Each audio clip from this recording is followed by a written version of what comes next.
Bonjour à tous, bonjour à toutes, vous êtes bien sur Sabiopod, un podcast qui traite de science-fiction et de fantastique sur tous les supports possibles et inimaginables auxquels l'espèce humaine a pu penser jusqu'à présent.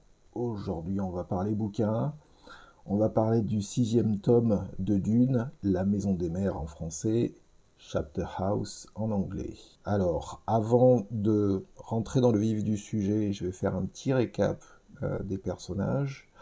Donc vous avez Audrade, on va dire Audrade en français, la révérende mère supérieure.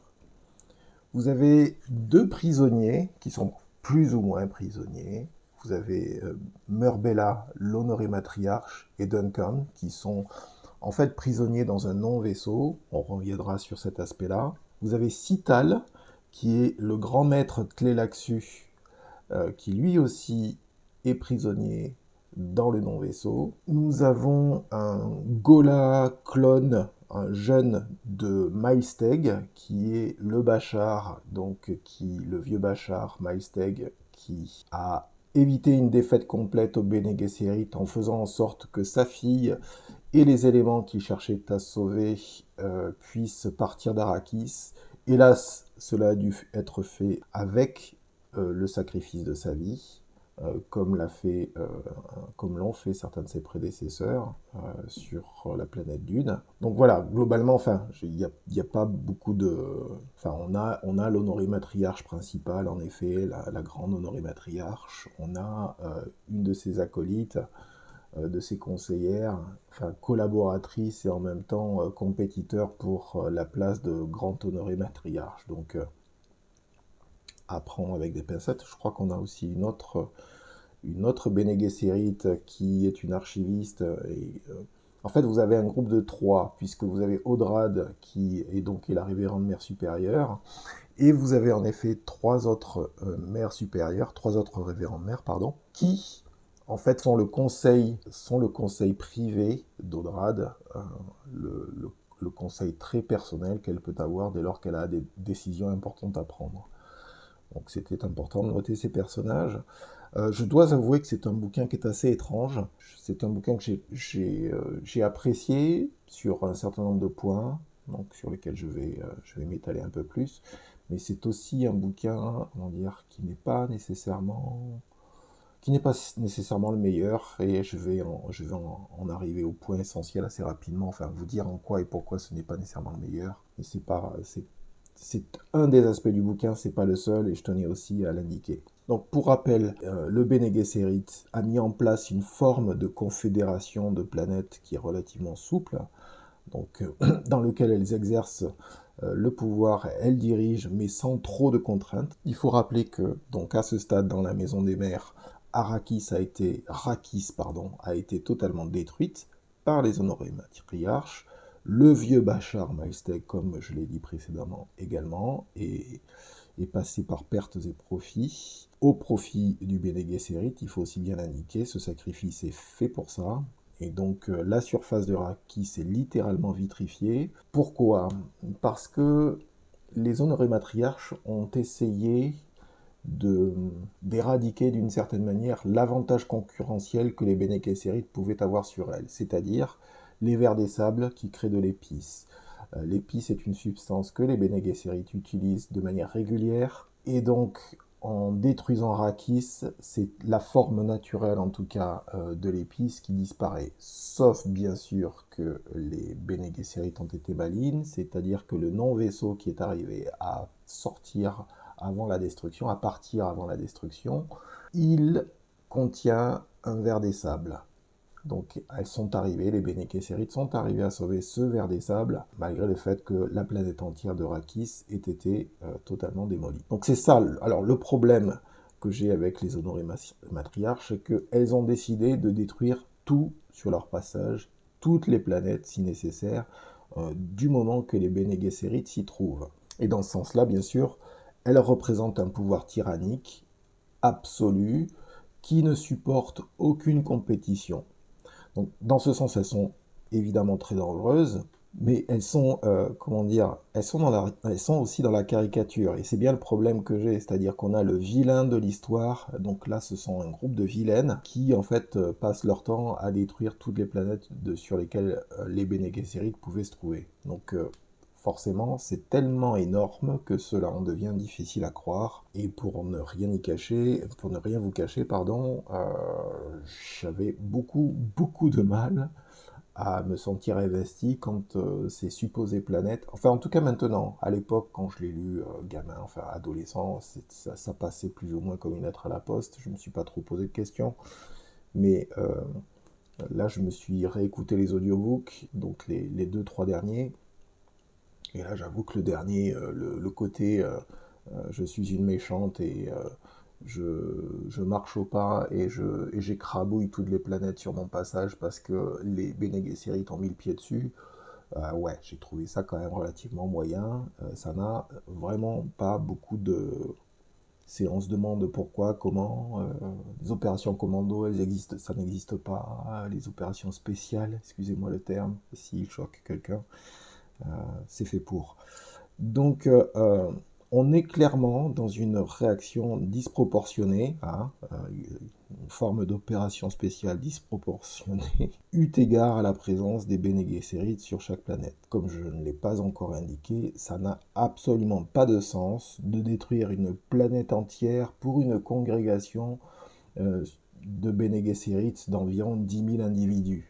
Hein, ça n'a vraiment plus aucun sens. Alors nous avons Lucilla l'imprégnatrice qui est arrivée à partir, à s'échapper de Rakis, elle aussi, avant que Rakis soit détruite. Et elle, donc il y a tout un aspect rituel, encore une fois, que l'on retrouve avec Lucilla, à savoir qu'elle est arrivée à sauvegarder les mémoires des sœurs qu'elle a dû laisser sur le bas-côté, sur Rakis, quoi. C'est-à-dire que elle est la dépositaire de l'ensemble des mémoires du Bene Gesserit qui se trouvaient plus ou moins, plus ou moins, je veux dire, pas nécessairement tous les individus, mais la grande majorité, elle est arrivée à récupérer les mémoires de ses sœurs par un rituel dont je ne vais pas vous raconter nécessairement les détails, c'est pas le plus intéressant, même si c'est intéressant en soi, enfin même si c'est intéressant, je pense qu'il y a un côté symbolique dans cet aspect-là qui vaut la peine, qui vaut la peine d'être lu en tout cas. Et elle se retrouve, Lucilla l'imprégnatrice, elle se retrouve sur Gamu. Et sur Gamu, donc on apprend elle est cachée par une autre congrégation, une ancienne congrégation religieuse qui a survécu dans la clandestinité ces 10-20 000 ans à peu près. Donc depuis que le djihad butlérien a eu lieu, vous avez une autre congrégation religieuse dont on n'a pas entendu parler jusqu'à présent, qui a survécu dans la clandestinité. Pardon. Donc c'est une congrégation juive. Avant la destruction d'une bonne partie des Bene Gesserit, il y avait des liens de clandestinité entre les Bene Gesserit et les Juifs et ces congrégations juives, donc qui sont associées et qui se sont associées à la fuite des Bene Gesserit, permettant ainsi de sauvegarder les mémoires de plusieurs millions de ces révérendes mères. Et ce, comme je l'avais expliqué juste précédemment, grâce à de multiples transferts de mémoire. Donc, et notamment par une révérende mère sauvage, entre guillemets, elle fait partie de la congrégation juive, et donc elle s'appelle Rebecca, et elle récupère l'ensemble de ses mémoires. Donc elle devient une révérende mère, comment dire, hors du Bene Gesserit. Elle récupère l'ensemble de ses mémoires, mais ça aussi réveille toute sa mémoire ancestrale personnelle. Donc c'est assez intéressant parce qu'on se trouve dans une congrégation religieuse qui est profondément différente des Bene Gesserit. Vous avez Rebecca qui est mariée à un diseur de vérité. Donc là aussi, il y a des choses qui sont très spécifiques et très intéressantes à noter. Je vais revenir d'ailleurs sur cet aspect, parce qu'elle est mariée à un diseur de vérité. Donc, pour rappel, un diseur de vérité, dans Dune, vous prenez Gaius Helen Moyam, qui est la révérende mère supérieure dans le premier tome de Dune, et qui est donc juste à côté de l'empereur Padishah Shaddam IV, c'est une diseuse de vérité. Et donc, le don que peuvent avoir ces personnes et d'être en mesure de savoir si une personne est en train de mentir ou pas. Et j'avais trouvé la réflexion qui est effectuée, en tout cas dans ce livre, très très intéressante et profondément utile, puisqu'il est indiqué que pour savoir de manière instructive si quelqu'un dit la vérité, il faut, entre guillemets bien sûr, devenir vierge de toute connaissance et technique, être simplement naïf, ouvert, en un mot réceptif aux autres. Donc les aspects psychotechniques s'effectuent après coup, après réception des propos, émotions, mouvements corporels, mouvement du visage d'une autre personne ou d'un groupe. Et j'ai trouvé qu'il y avait beaucoup de profondeur en effet dans les différentes discussions, au-delà de cet aspect purement presque technique en fait, qui est technique sans l'être, puisque finalement il faut, pour savoir si quelqu'un vous dit la vérité, ce qui est dit dans ce bouquin et ce qui est dit à ce moment-là, c'est qu'il faut se passer de toute technique, être juste, euh, être en mesure de recevoir de manière empathique ce que quelqu'un vous dit, pour ensuite faire appel à un certain nombre de techniques qui vous permettront de disséquer ce que la personne fait, ses intonations, etc., pour être en mesure de savoir si cette personne vous dit la vérité ou pas. Mais au-delà de ça, ouais, il y avait beaucoup de profondeur aussi dans les différentes discussions entre le rabbin, donc de cette congrégation juive, et Rebecca, cette révérende mère sauvage, entre guillemets, puisqu'elle a accès à ses propres mémoires ancestrales, en plus de celles des Bene Gesserit. Et bien sûr, notamment sur les horreurs également commises au cours des siècles précédents au nom des Juifs. C'est bien précisé dans le bouquin que, comment dire, ce ne sont pas des oies blanches. C'est le moins qu'on puisse dire. Donc ça leur pose un certain nombre de soucis entre le fait d'être, si vous voulez, vous avez une révérende mère qui au départ fait partie d'une congrégation religieuse juive et qui, du jour au lendemain, se permet de dénoncer un certain nombre de choses qui étaient effectuées au nom de la religion juive, par exemple, pour être précis. Donc c'est aussi une manière, je dirais, de prendre du recul et d'indiquer que, quelle que soit la congrégation, personne n'est parfait, loin de là, c'est le moins qu'on puisse dire aussi, et que beaucoup de justifications d'actes après coup peuvent être faites et peuvent être aussi oubliées avec le temps. Ça aussi, c'était très intéressant de se rendre compte que vous avez donc tout l'aspect ritualisé de cette congrégation. On n'en parle pas trop en fait, hein. On voit quelques petits aperçus, mais on comprend que l'histoire même de cette congrégation, au-delà de sa clandestinité, elle n'est pas connue, elle n'est plus connue, et que c'est un trait peut-être qui est assez commun à l'ensemble, même certainement qui est commun à l'ensemble de la race humaine, à savoir que on a une propension à oublier les horreurs qui ont été faites précédemment qui est assez grande, hein, parce que ça nous arrange d'oublier. Et c'est ce qui permet d'ailleurs aux horreurs suivantes d'arriver aussi également. Donc important de le rappeler. Hormis Cital, le maître Tleilaxu qui s'est échappé avec Duncan Idaho, le Gola de Duncan Idaho et Murbella, ainsi qu'Odrad, ils sont tous arrivés dans un non-vaisseau affrété par le vieux Bachar Milesteg à partir de Rakis avant que celle-ci ne soit détruite. Il faut comprendre également que toutes les planètes Tleilaxu, donc du Bene Tleilax, ont toutes été détruites les unes après les autres également. Le maître Cital, le maître Tleilaxu, il n'a plus d'autre endroit où aller finalement que là où il se trouve. Ça aussi il faut bien comprendre. Il a été sauvé par les Bene Gesserit, donc il leur est extrêmement redevable. Donc les Bene Gesserit ont emprisonné Duncan Idaho et Cital dans le non-vaisseau, donc ils sont restés, hein, c'est-à-dire que le non-vaisseau se trouve sur la maison mère, sur Chapter House, la planète mère finalement des Bene Gesserit, mais il reste dans le non-vaisseau comme une prison, et c'est un avantage aussi qu'il faut comprendre, c'est qu'un non-vaisseau c'est comme un avion, ce qu'on appelle les avions, enfin c'est pas un avion, c'est pas invisible, mais ça ne... il n'y a pas de détection radar possible sur un non-vaisseau, etc. Donc on se retrouve plus ou moins dans le cas où ça arrange tout le monde, que tout le monde reste dans le non-vaisseau. Car de cette manière, bien entendu, les honorés matriarches qui sont à leur poursuite ne peuvent pas les repérer, et en même temps, cela leur permet de garder un œil au Bene Gesserit, un œil acéré sur ces deux êtres qui ne sont pas sans danger. Parce qu'il faut se rappeler, ceux qui ont suivi, et je suppose qui éventuellement, et c'est pas tant le fait que je vais raconter le livre précédent, hein, c'est essentiellement il est important de rappeler quelques faits importants qui sont passés dans le livre précédent. Duncan Idaho a un âge physiologique de 14 ans, de 13-14 ans, donc est adolescent. C'est pas le plus important. Et il est réveillé, il se rend compte, en fait, sa mémoire de Gola est réveillée par une honorée matriarche, Murbella, mais en fait, ce qu'il faut savoir, c'est que Duncan Idaho, en tant que Gola, a été piégé par le Bene Tleilax, c'est-à-dire qu'ils ont mis un piège dans la mémoire génétique de ce Gola. Et le piège en question, c'est un piège qui est d'ordre sexué, c'est-à-dire que toutes les phases et les méthodes de subjugation que pourrait effectuer l'honoré matriarche Murbella, enfin vis-à-vis de lui physiquement, il est capable d'y répondre aussi physiquement. C'est-à-dire qu'ils se retrouvent l'un et l'autre à avoir des rapports sexuels qui deviennent quasiment codépendants. En fait. Donc c'est pas une codépendance, en fait si, ça devient une codépendance psychologique bien sûr, mais c'est aussi une codépendance physiologique, sexuelle et émotionnelle. Donc c'est ça qu'il faut comprendre, qui est précisément indiqué dans le bouquin, c'est-à-dire qu'il y a du répondant de part et d'autre vis-à-vis des gestes qui sont effectués de part et d'autre. Ouais, je suis d'accord, ça va loin, et en même temps...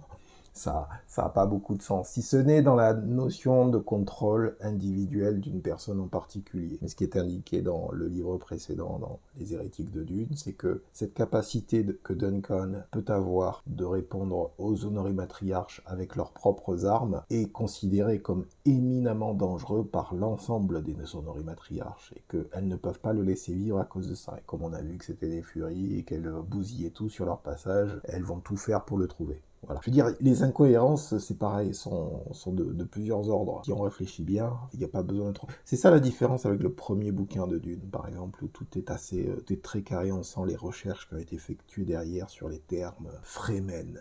Fremen, ça vient de quoi? C'est free men, hommes libres. Sauf que les hommes libres dans Dune, et j'en ai pas parlé dans le premier, sauf que les hommes libres dans Dune, c'est les hommes les hommes et les femmes qui ont de l'autodiscipline. Ça aussi, fortement important. Enfin, bien entendu, c'est pas le seul terme, il y en a plein, et plein que j'ai oubliés, je vais pas tous les mettre à l'ordre du jour. Mais tout ça pour indiquer que voilà, dans ce livre-là, il commence à sentir les failles, les craquelures. Comment se fait-il que les honorés matriarches ne savent pas où se trouve la planète mère des Bene Gesserit? Chapter House, c'est pareil, ça me fait tendrement rigoler. Je veux dire, n'importe quelle base de données planétaire qui pourrait éventuellement se trouver assez facilement ou via des espions, etc., aurait pu être trouvé. Donc voilà, il y a un certain nombre de facilités que Frank Herbert utilise pour mettre en place son intrigue qui sont un peu pénibles parce que ça ne permet pas finalement à cette histoire de prendre toute son ampleur. Et l'insistance en effet sur les éléments de manipulation émotionnelle, sexuelle, psychologique, etc., psychosexuelle, etc., c'est un peu lourd quand même, un peu. Néanmoins, pour revenir à l'intrigue, donc les Bene Gesserit ont décidé de mettre tout ce beau monde de les garder dans le non-vaisseau et de faire en sorte de les surveiller de près. Donc il y a des caméras partout, donc quels que soient les actes, les comportements, quelle que soit leur attitude, quels que soient les éléments les choses qu'ils sont en train de faire dans ce non-vaisseau, tout est espionné, enregistré, récupéré, discuté par la révérende mère supérieure Audrade et par son petit conseil. Ça aussi, il faut en avoir conscience, pardon. Et l'autre truc, c'est que les révérendes mères se sont rendus compte, ils montraient les caractéristiques, les aptitudes d'un manta. Un petit rappel, bien sûr, un manta, c'est un ordinateur biologique, un ordinateur humain, c'est-à-dire quelqu'un qui est capable d'avoir accès à sa mémoire très très rapidement et être en mesure de faire des calculs très importants. Donc c'est quelqu'un qui est capable d'enregistrer et d'analyser un volume de données relativement important. Donc puisque c'est ce que le djihad butlérien a permis lorsqu'ils ont décidé de se passer des intelligences artificielles. Donc ça a beaucoup d'implications, en tout cas dans l'intrigue, c'est assez intéressant. Disons que ça ajoute un niveau, une couche supplémentaire de complexité. Le fait qu'il soit un manta, puisque ça signifie qu'il a maintenant éventuellement accès à ses mémoires ancestrales, et bien sûr spécifiquement, notamment celle où il fut un manta, mais ce qui implique aussi que Cital, le maître Tleilaxu, utilise également cette biotechnologie pour se réincarner à plusieurs reprises. Donc c'est ça qu'il faut comprendre. Petit retour en arrière, Cital, qui est nommé comme tel maintenant dans ce livre, je ne pense pas qu'il était nommé Cital dans le livre précédent, si ce n'est peut-être un peu à la fin. Cital, c'est le danseur visage qui se trouvait dans le Messie de Dune et qui était au creux de l'intrigue, de faire revivre un personnage clé qui est dans les Messies de Dune. Bon, pour ceux qui l'ont lu, vous saurez ce que c'est, je veux pas spoiler pour les autres, et qui fait du chantage à l'empereur Paul Muad'Dib pour faire revivre cette personne. Petite note au passage, pour indiquer de quelle manière je connecte les choses de temps à autre. Denis Villeneuve, c'est exactement ce qu'il a fait dans Blade Runner 2049. Quand vous avez Harrison Ford qui se trouve chez ses ennemis et que vous avez un clone, une réplicante, un nouveau modèle de Rachel qui apparaît devant lui, on se retrouve dans la même forme de chantage pour montrer que certaines œuvres littéraires ont un impact sur certaines œuvres cinématographiques, mais ça c'est vraiment pas une nouveauté, je pense que tout le monde sera d'accord avec moi sur ce sujet. Cital, donc, est bien le fameux danseur visage qui, via la technologie qui leur permet, de la biotechnologie qui leur permet de créer des golas, donc des plus ou moins clones golas, leur permettent ensuite de récupérer leur mémoire précédente pour continuer à avoir une expérience individuelle et mémorielle unique au fil du temps et au fil des siècles, voire au fil des millénaires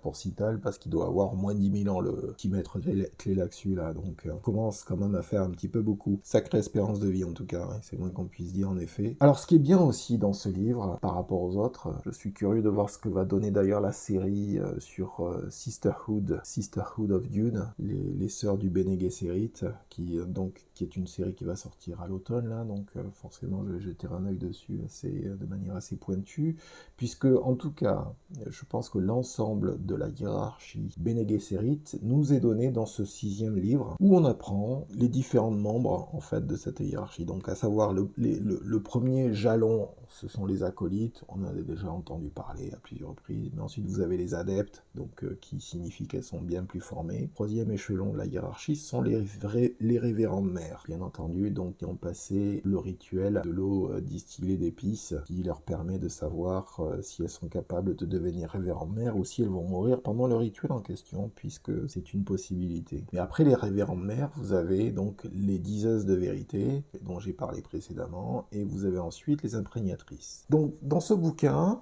même si cela avait été très brièvement indiqué dans les hérétiques de Dune, on finit par comprendre que le retour de ces honorés matriarches, il est motivé par une menace qui est si grande, pour elles en tout cas, qu'elles ne savent y faire face qu'avec la plus grande violence. On a une petite image d'une évolution ou d'une modification génétique, puisqu'on entend parler, ou on voit à plusieurs reprises dans certaines scènes qui sont assez délicates, on entend parler des futards. Alors les futards, c'est un mélange entre des humains et des félins. Donc pensez, ça a été déjà vu dans d'autres livres de science-fiction où il y avait ce type de mélange. Vous avez d'ailleurs carrément ces espèces de félins humanoïdes qui sont en guerre directement contre les êtres humains, ça existait. Mais là, ce ne sont que des prédateurs à forme humaine, qui sont capables d'être extraordinairement rapides aussi, peut-être même plus rapides, et qui ont été créés littéralement pour chasser les honorés matriarches.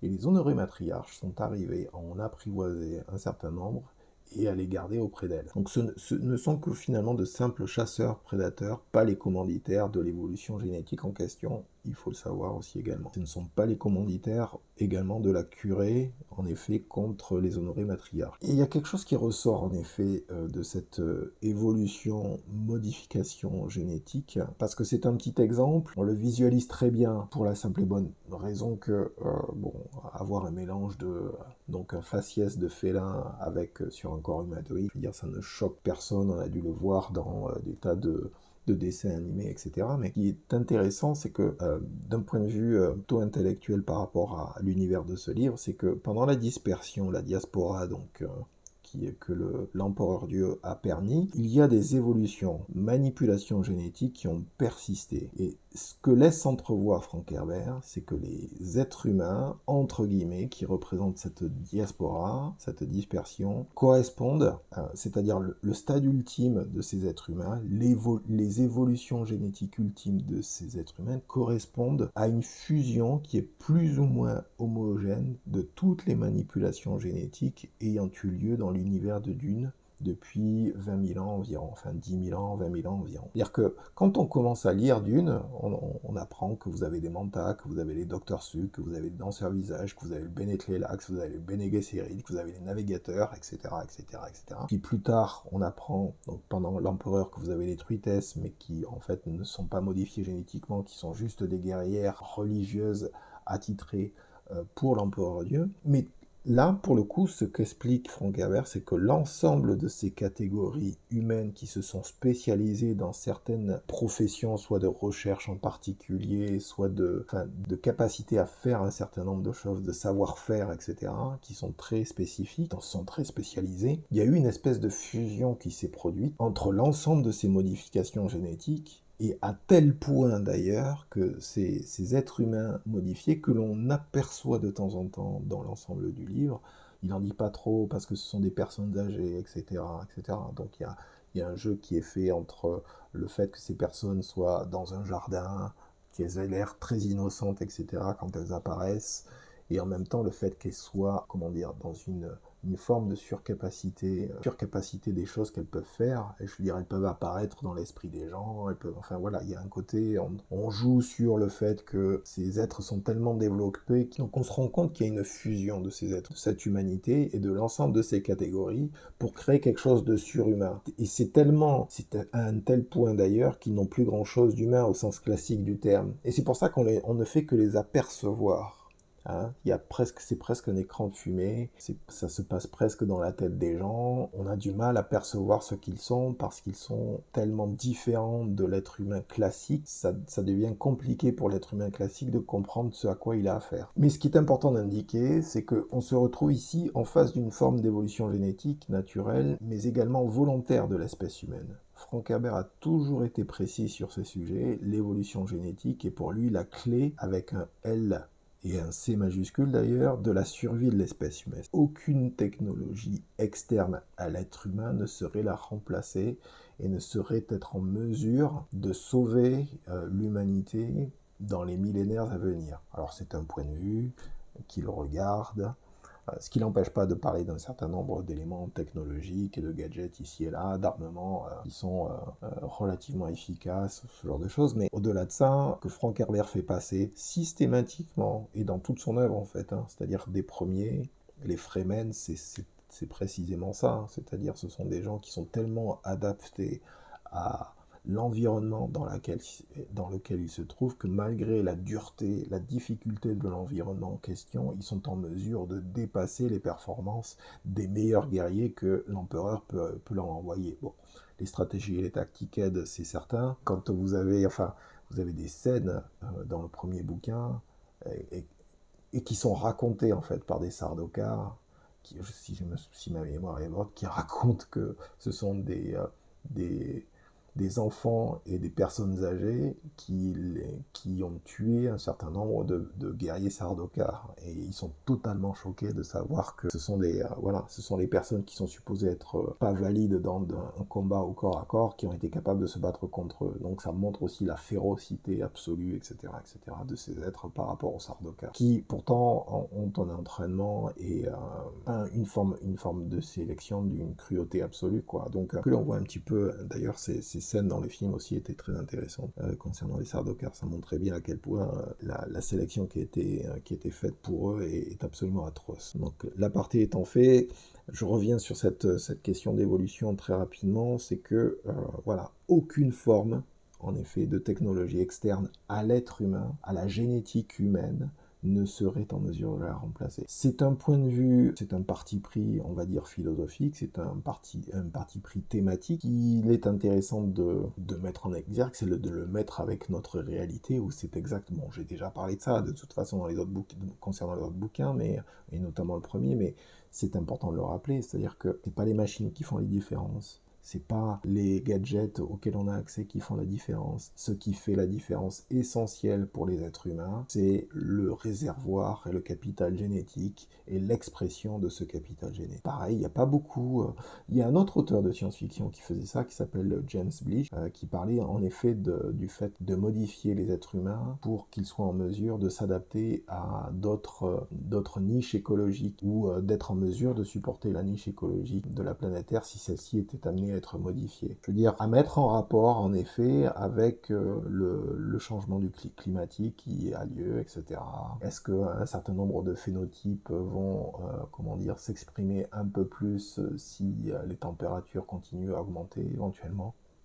Je ne sais pas personnellement, mais la question reste posée. Et dans le cadre justement de cette évolution génétique où il y a une fusion d'une certaine manière de l'ensemble des caractéristiques humaines pour donner quelque chose de surhumain auquel on n'a pas accès, c'est intentionnel, je pense bien entendu, le fait que ça soit dans le brouillard, c'est que c'est aussi très difficilement discernable, ne serait-ce que pour un lecteur lambda des années 80, je pense aussi. Je pense que Frank Herbert a éventuellement dû se poser la question de est-ce que ce que je vais essayer d'écrire là va être compréhensible par quelqu'un. Alors, après coup, maintenant, en 2024, en ce qui me concerne, après avoir réécouté les audiobooks, le dernier en tout cas, pour La Maison des Mers, ça me paraît évident que c'est de ça qu'il s'agit. Je pense que ça aurait été, la conclusion en tout cas qui me vient à l'esprit, c'est que cela aurait été compliqué pour continuer à écrire des bouquins sur le sujet avec des êtres surpuissants et qui correspondent à l'ensemble des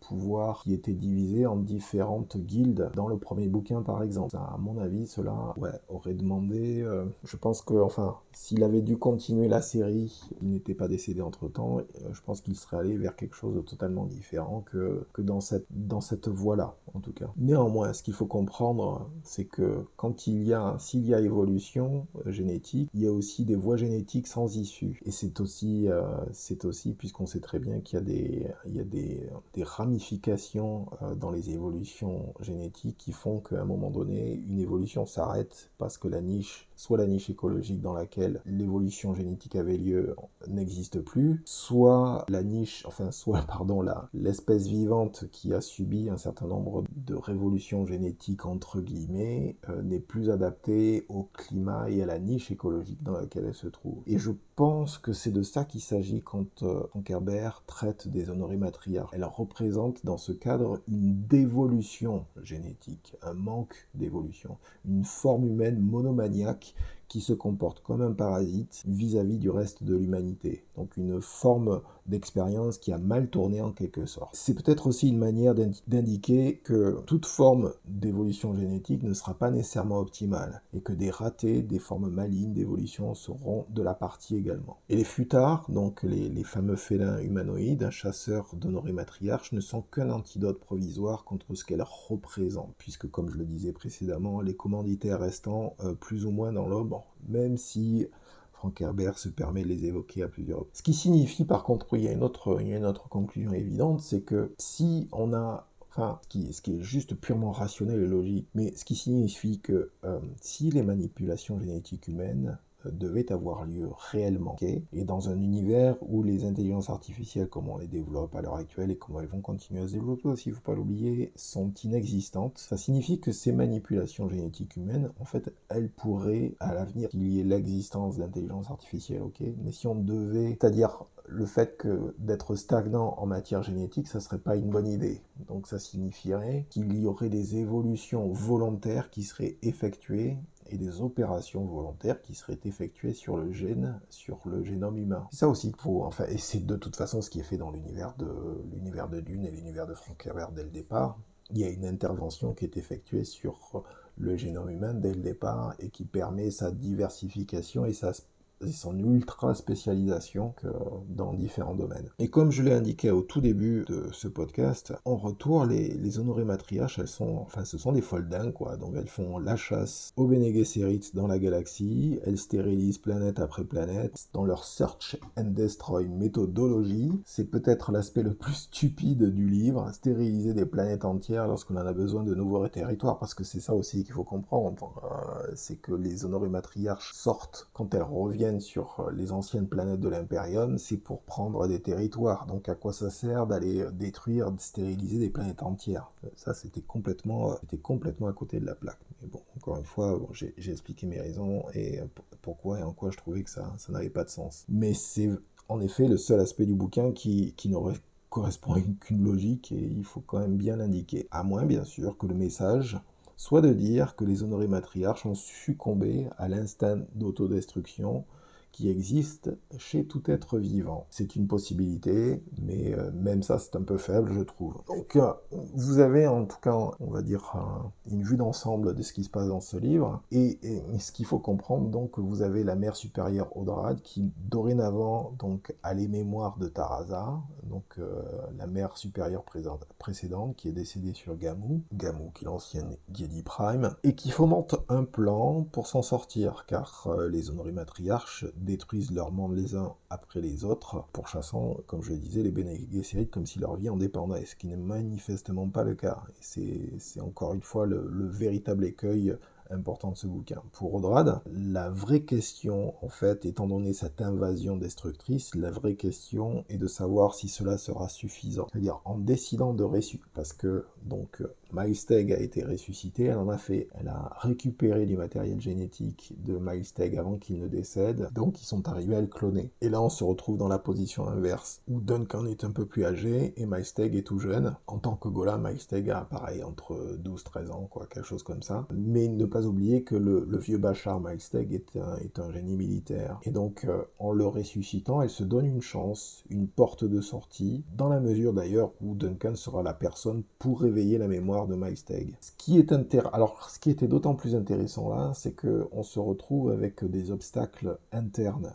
Et les obstacles internes au Bene Gesserit. Là aussi, j'espère que dans Sisterhood, on verra des aspects de cet ordre-là. J'espère que, en tout cas, ce 6e bouquin aura été lu de manière approfondie, parce que, bon, pour le bouquin Sisterhood, j'ai quelques doutes. Hélas, il faut quand même le dire, j'ai quelques doutes quant à la qualité de ce qui est proposé. Donc, j'espère que d'autres références seront utilisées, en tout cas pour mettre en place cette série télévisée. Et c'est bien ça que je voulais dire, c'est qu'il y a des obstacles internes au Bene Gesserit. Faut quand même se rappeler, c'est que elles ont très très peur de réveiller quelqu'un comme l'Empereur Dieu et les Bene Gesserit. C'est-à-dire, elles savent très bien que la lignée Atréide, donc Miles Teg en fait partie, Duncan, d'une manière ou d'une autre, en a fait plus ou moins partie, pas de manière génétique au départ, mais ensuite il a fait partie du programme de l'Empereur Dieu, ne pas l'oublier. Donc elles ont très peur de réveiller ces espèces de pouvoirs latents qui sont dans cette lignée génétique et qui, quand ils se manifestent, font quand même pas semblant, quoi. Donc d'une certaine manière, c'est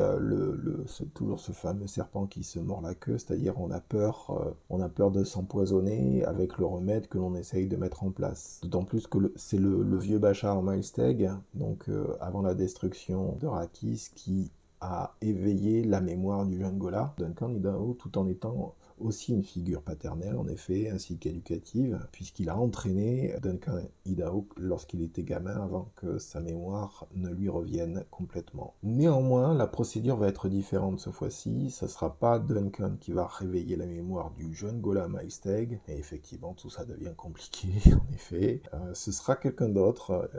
Ils vont décider de s'y prendre d'une autre manière, même s'il va participer à la décision qui va amener au réveil du Gola. Alors, comprendre aussi que, comme je le disais, il y a ces fameux obstacles internes, c'est-à-dire des factions politiques qui existent au sein du Bene Gesserit, et cette décision est une des sources de conflits internes. Cela devient de plus en plus évident au fur et à mesure que les décisions, surtout des décisions très risquées, sont appliquées. Parce qu'il faut comprendre que les honorés matriarches sont en poursuite. Cette histoire de planètes qui sont vitrifiées les unes après les autres, ce n'est que ça, ce n'est qu'une question de pousser en fait l'intrigue jusqu'à ce que finalement on en arrive à son dénouement. Cette ambiance-là, bien sûr, entre la poursuite des honorés matriarches et le fait de réactiver des Golas, ça augmente la tension interne d'un cran supplémentaire au sein du Bene Gesserit, commencent à être bien stressés de qu'est-ce qui peut leur arriver, de qu'est-ce qu'elles sont en train de faire, avec à quoi elles sont en train de jouer avec ces gars-là, avec le capital génétique qui est le leur, etc. Parce qu'en effet, ce qu'il est important de comprendre, c'est que c'est bien la survie du Bene Gesserit qui est en jeu, ou plutôt, en fait, et de manière plus précise, c'est qu'est-ce qui doit survivre du Bene Gesserit. Parce qu'elles savent qu'elles vont pas en sortir indemnes de cette histoire. Je veux dire, vous avez des furies qui sont en train de les chercher dans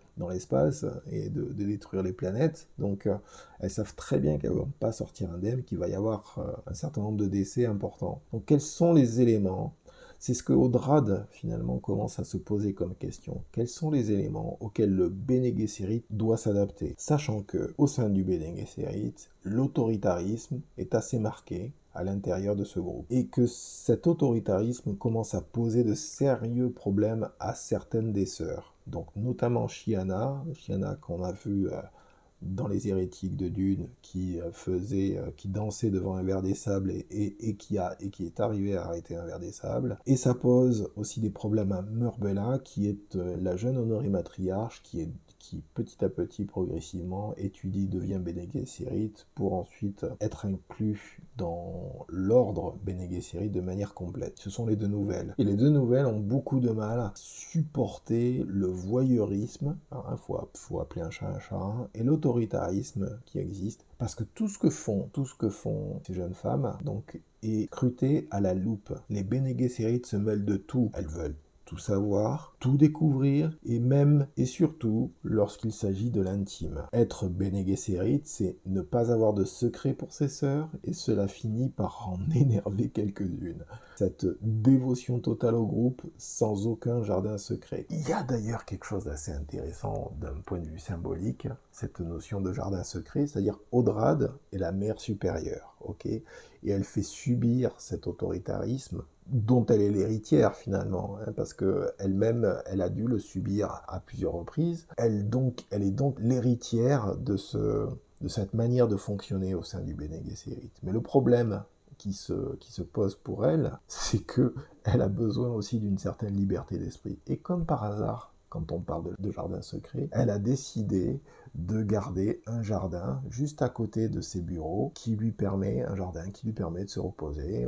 Donc il y a une scène où on la voit avec une autre Bene Gesserit parler de plantes, etc., de choses à laisser pousser, et de faire en sorte que malgré qu'il y ait maintenant un ver des sables sur la maison des mers, sur la planète, donc sur Chapter House, la planète donc des Bene Gesserit, donc qui va progressivement se transformer en désert, elle tient à ce qu'il y ait ce jardin pas loin de là où elle se trouve qui lui permet de penser, qui lui permet de se libérer un peu, c'est-à-dire de se déstresser. Et donc d'avoir un jardin secret.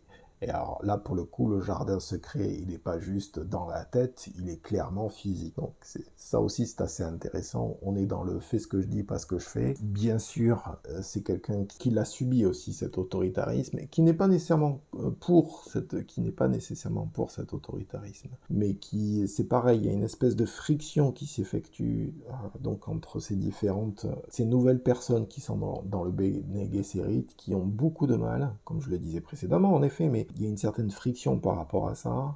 Et est-ce que c'est quelque chose qui va être gardé ou pas? C'est difficile à savoir. Donc, encore une fois, j'insiste là-dessus, puisque comme il n'y a pas de jardin secret, donc notamment en matière sexuelle et affective, le conflit interne au Bene Gesserit, il navigue dans une tension extrême entre loyauté et liberté. Donc, loyauté dans le groupe et liberté contre liberté individuelle. Le paradoxe étant que, en effet, l'autoritarisme est un phénomène interne au Bene Gesserit, puisque leur gouvernance, par contre, des populations qui sont sous leur influence est bien plus souple.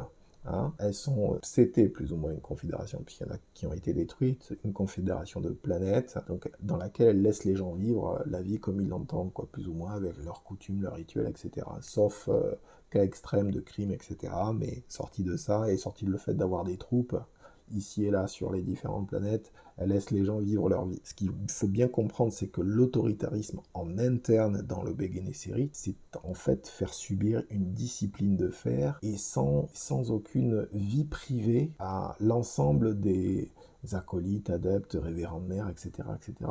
Alors, a priori, on pourrait croire qu'elles sont habituées. Pourquoi? Parce qu'elles ont accès à toutes ces mémoires ancestrales. Mais ces mémoires ancestrales, en fait, c'est à l'intérieur de leur tête. Ce que veulent certaines Bene Gesserit, c'est pouvoir exercer une vie privée, je veux dire, à l'instant présent, enfin dans le présent, pas à l'instant T maintenant, mais dans le présent, c'est-à-dire dans quelques heures, dans quelques jours, ou un peu plus tard, et ne pas toujours avoir à reporter toutes les choses qu'elles font dans leur vie. Le secret a l'air d'être quelque chose de totalement banni dans le Bene Gesserit, mais en même temps, elles ne peuvent pas être dans le secret absolu parce qu'elles sont capables de partager leur mémoire. C'est aussi une de leurs qualités. Et ça aussi, c'est important, bien sûr, sans jeu de mots, de ne pas l'oublier. Donc l'ensemble du livre est une exploration de cette tension, hein, aussi également. Alors vous avez la thématique de la génétique et de l'importance que cela peut avoir et jusqu'où ça peut aller. Et cette thématique-là est très très importante et très présente dans le livre. Mais vous avez en effet cette exploration de la tension entre loyauté au groupe et liberté individuelle, ce qui...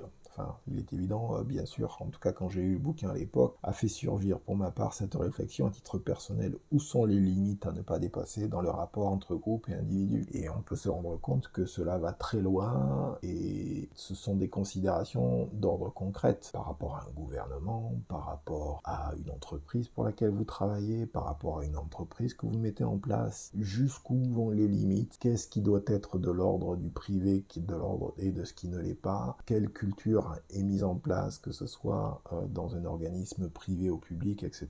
Et à quel point cette culture a de l'emprise sur l'individu ou pas. Voilà, tout ça montre bien qu'il y a des limites, il y a des frictions entre les deux. Ce serait pas très intelligent, ce serait pas très malin de ne pas en tenir compte dans son rapport à la société. Alors ça, c'était pour les Bene Gesserit.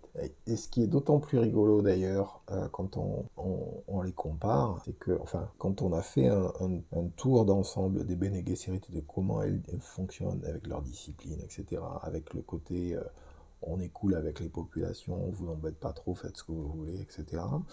Vous passez par contre par les honorés matriarches et on se retrouve précisément dans la démarche opposée. Donc il y a peu de discipline entre les honorés matriarches, sauf une discipline, si on peut appeler ça une discipline, c'est-à-dire qu'il n'y a que de la prédation des unes contre les autres au sommet de la hiérarchie honorée matriarche, hein, c'est-à-dire qu'il y en a toujours une qui est prête à mettre un coup de savate à l'autre pour devenir l'honoré matriarche suprême. Et concernant les populations, alors, vous voyez, c'est-à-dire c'est le bordel au sommet, mais par contre, c'est tour de vis avec les populations, c'est main de fer dans un gant de velours. Je pourrais exprimer les choses même autrement, étant donné la manière dont elles exercent le contrôle sur les populations, notamment de sexe masculin.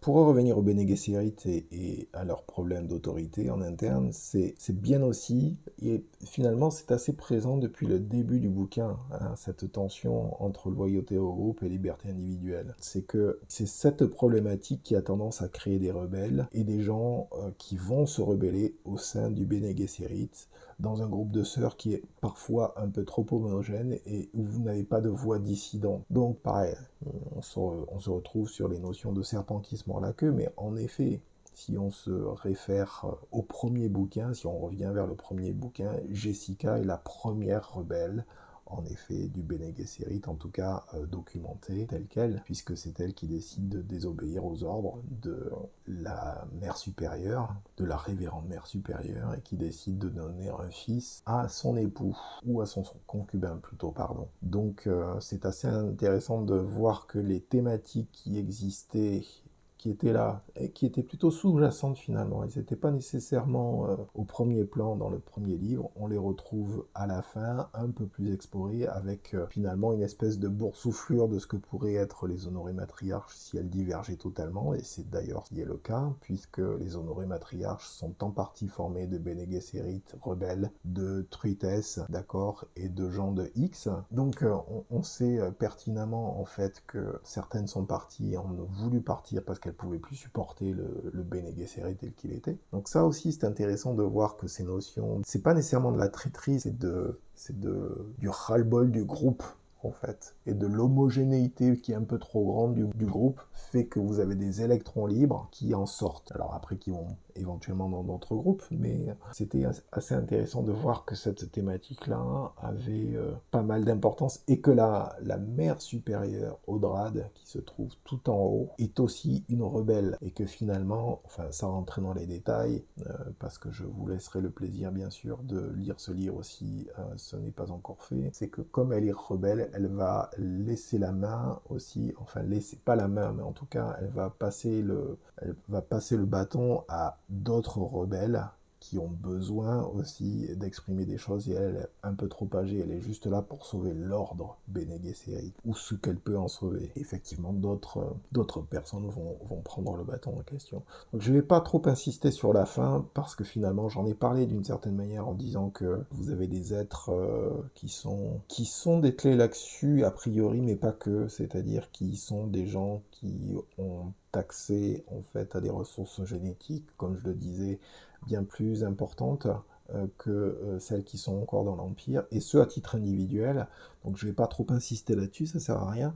Par contre, ce qui me semble d'autant plus important, c'est que c'est ces deux thématiques-là et la manière dont elles sont déployées dans ce livre. Donc celle de loyauté, liberté, et celle de évolution génétique et d'évolution génétique pour les honorés matriarches, et de montrer que tout ça a beaucoup d'importance dans l'univers de Dune et de Frank Herbert. Eh bien, écoutez, je suis en tout cas très heureux de finir cette série. Non pas que je ne l'ai pas appréciée, bien au contraire, mais c'était assez lent. Enfin, je voulais vraiment essayer en tout cas de rentrer dans certaines précisions concernant les thématiques en question, et donc ça demandait quand même un certain travail pour ne pas vous le cacher. Et donc il y a des moments où j'ai tenu à ne pas aller trop rapidement, c'est-à-dire à avoir la réflexion nécessaire sur les thématiques en question. Donc j'espère de tout cœur que cette présentation du dernier livre de la série de Frank Herbert aura su vous plaire d'une manière ou d'une autre. Et je vous dis à très bientôt. J'espère que vous avez eu une bonne écoute de ce podcast, que vous avez passé un moment intéressant en tout cas. Et je vous dis à très bientôt sur le canal de Saviopod. Au revoir.